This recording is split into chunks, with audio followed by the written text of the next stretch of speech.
এতিয়া যিহেতু ঠাণ্ডা দিনত আকৌ পিটিকা খোৱাৰ মজাই বেলেগ নহয় জানো। এতিয়া বেঙেনা পোৰা তাৰপিছতে আলু পোৰা পিটিকা খুব বেছি ভাল লাগে নহয়নে। মই বোলো বেঙেনা আৰু আলু পুৰি ল'লোঁ, পুৰি লৈ পিনে মাছ এপিচো পুৰিলোঁ, পুৰি পিনে ভাবিলোঁ এনেকৈ ধুনীয়াকৈ পিটিকা এখন বনাওঁ। সেইকাৰণে এইখিনি মই ধুনীয়াকৈ যোগাৰ কৰি ল'লোঁ।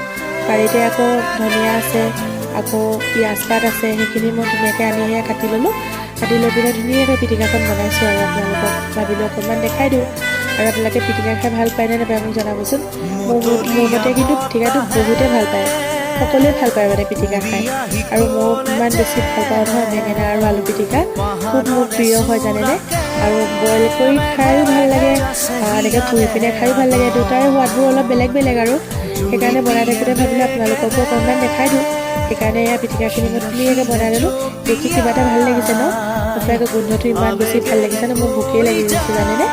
এতিয়া আৰু মোৰ পিটিকা ৰেডি হৈ গ'ল।